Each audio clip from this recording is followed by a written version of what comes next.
we've got to teach our brain to slow things down and not be on high alert all the time because it's irrelevant. And it will keep us from connecting to our heart. It will keep us from connecting to our intuition. And it most definitely will keep us from connecting with our soul. Welcome to We Be the Change. I'm Colleen Akiko. This episode is part 2 of a very special interview with Tessa Alburn in the series Coming Home to Soul. This nourishing conversation opens the way for safely working through our emotions into an uplifted perspective. You'll hear how grief can open the gateway to wisdom and how the brain's fear programming can be gently rewired.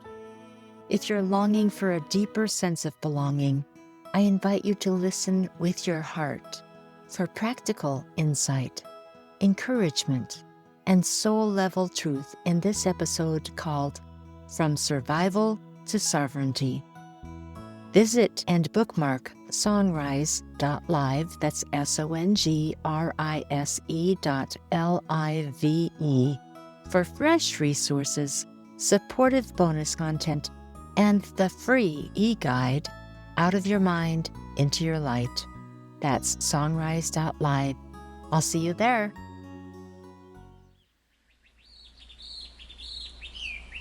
I'd love to address a few things that I think would support people coming in to greater connection with their soul. Yeah. One of the first things we need is we need to know that we're safe. Because if we're not, and whether that's environmentally, emotionally, or mentally, or some other way, certainly physically, if we don't know we're safe in the moment, that we're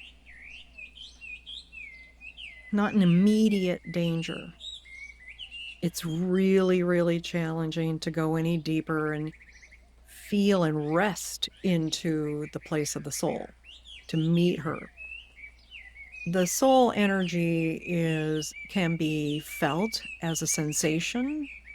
It can be heard. It can be known. So some people will feel it like through their senses, like, oh, that's what I feel like when I'm connecting with my soul. But we don't know what that way is going to be until we've experienced it. It could be audible. I myself, I Yes. hear some sparkling. Yes. In order to, so safety is first, like actually slowing things down enough to go, oh, I am safe. So now I'm going to deepen. I think for a lot of people, connecting with nature can really help one to be in a place of feeling safe and also connecting with intelligence outside of the ego, right? Being in the spirit of the forests or the sea or the ocean or the magic of watching a school of tens of thousands of fish, go by and create incredible shapes and light. And one of the pivotal experiences for me as I was on my healing journey, I was still in a very delicate place where I was suffering with depression, on and off depression, and that had started at a very early age. But I was in my mid-20s to mid-30s, in that range. And at one point, I had become a scuba instructor. And I found that once I was stepped outside of the paradigm of the scuba instruction and having to be concerned about the risk and all the stuff with people and making sure everybody in my classes and on boats were safe, then I gave myself the luxury of just going into the water myself and doing solo dives. At first, what would happen was my deep grief would arise. I would just be down there swimming around looking for something cool, and then as I paused and I really became present to nature, my feelings would come up. And this is an arena that many people don't want to experience. But the problem is, if we can't be with our feelings, we can't access the soul. Pushing away the feelings is going to push away the wisdom of something greater that's beyond the feelings. And so for me, I went through like grief process.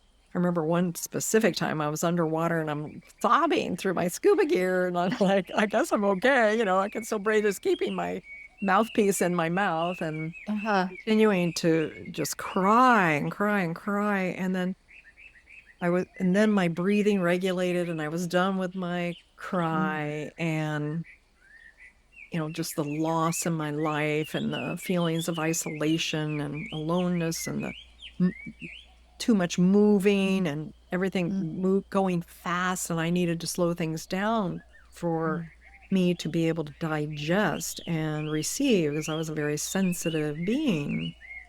And after the tears, I was just, thank you. I was so grateful for it having moved through me.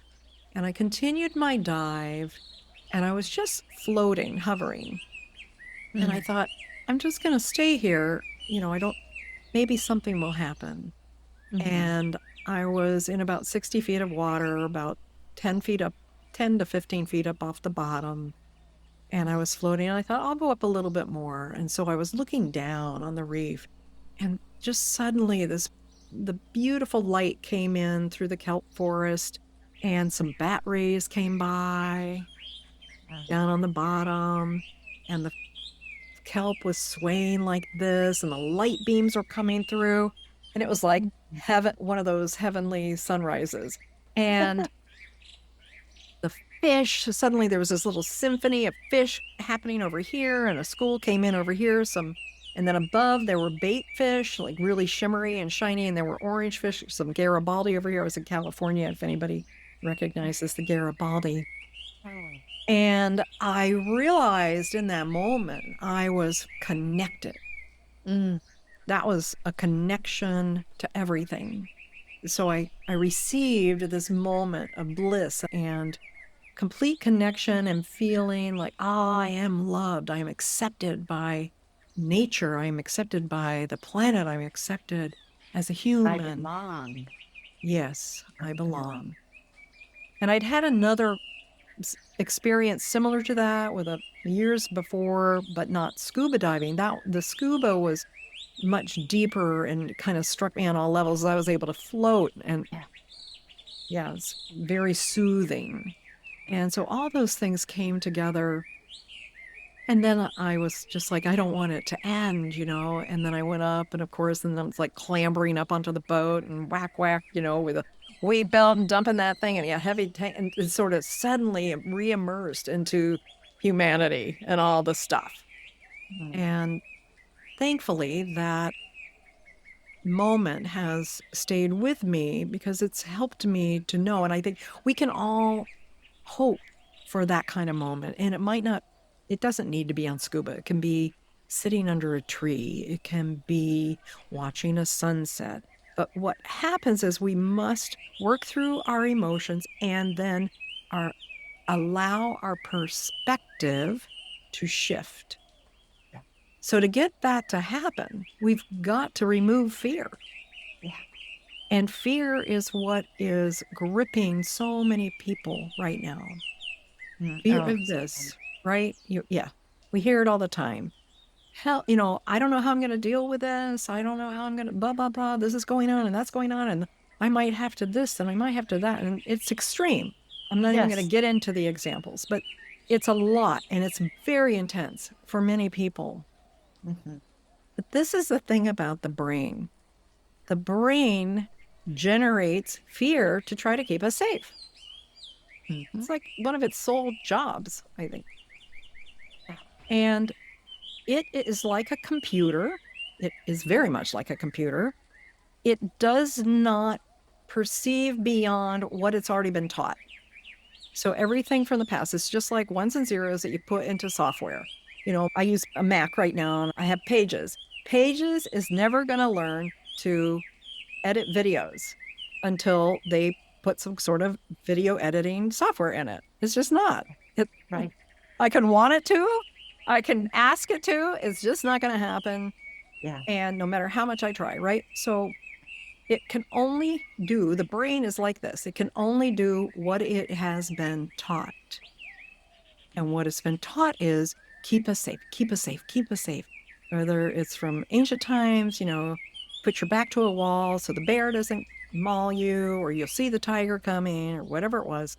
And we had to learn to keep ourselves safe until we didn't have to focus on that. No, we're together in our tribe tonight. We can sit around and we can enjoy the meal. Maybe there's a couple people out there watching out for the tiger, but we can trust them, right? But we've got to teach our brain to slow things down and not be on high alert all the time because it's irrelevant. And it will keep us from connecting to our heart. It will keep us from connecting to our intuition. And it most definitely will keep us from connecting with our soul. So we need to learn how to do that and know when to trust and build trust. And the person we need to know how to trust the most is us. I can trust that I'm safe. I can trust that I will be able to take care of myself. I can trust I will feel something if something's off, or I will know something if it's askew. I will make a different choice. And this is the only way, really, we can come into being sovereign beings. We have to take away the onus of others, take care of us in all ways, shapes, and forms. Yes. Come back Unfortunately, there are people like you, and I also am a transformational coach, and often a client will come who is just kind of like a rock skipping on over the waves, just trying to kind of stay above the waves, but I'm floundering. And there's in the background of many people such dense trauma that Yes. they have experienced. And sometimes we get so used to something that we kind of know it's there, but we really don't want to deal with it because it could make it worse. No one Yes. sure. And there are thankfully wonderful resources. I know you have great tools to teach people who just need a little extra, and I as well, which I similarly came upon out of dire need myself, because I was one of the rocks skipping over the waves, Skipping, yes. not doing very well, and like, help, I'm gonna drown. And help is there in so many forms, so many different ways. And I would like to let whoever might be listening right now know that you have wonderful, I guess I would call them tools, empowering, simple things that can be easily done to assure us of the truth that we are safe. Because as you say, the brain is nonstop running the stories that you've got to be vigilant. You don't have what you need to deal with that. You got to pay the rent, or Yes. you got to keep the household calm, or whatever it might be. It's a story. And the truth is that we are whole and complete. It's just a matter of coming to that place where that is realized. Don't you have something called the realized soul? Is that Yes. Well, that was a brand of mine for many years. I still use that email.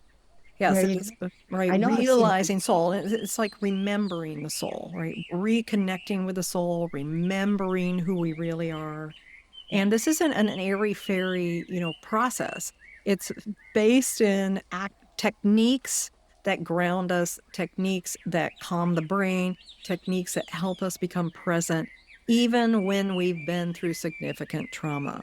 And Yes. I'm not saying I am a trauma expert for every single person in the world, but I have helped many hundreds of people to move past that moment of the trauma activation into something deeper and be able to access neutrality or calm.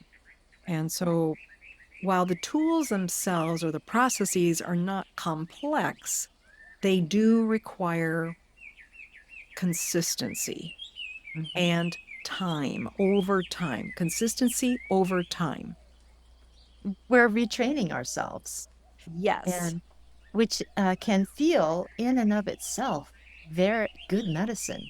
Oh, wow, I've been suffering this way since I can remember. And now I am doing something that is alleviating that and making space for something so much better in my life. And it's very motivational in and of itself. Yes, it's a positive motivational aspect. When one commits to that, to the practices of it, then you start to see the results and then they build over time. Thank you for joining us in this episode, From Survival to Sovereignty, in the series with Tessa Alburn, Coming Home to Soul. Join us in the next and final segment called The Practice of Becoming, where we'll explore soul habits, brain retraining, and inner trust.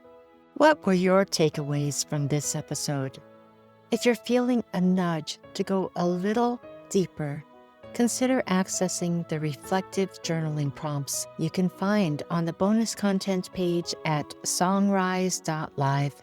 That's SONGRISE.LIVE.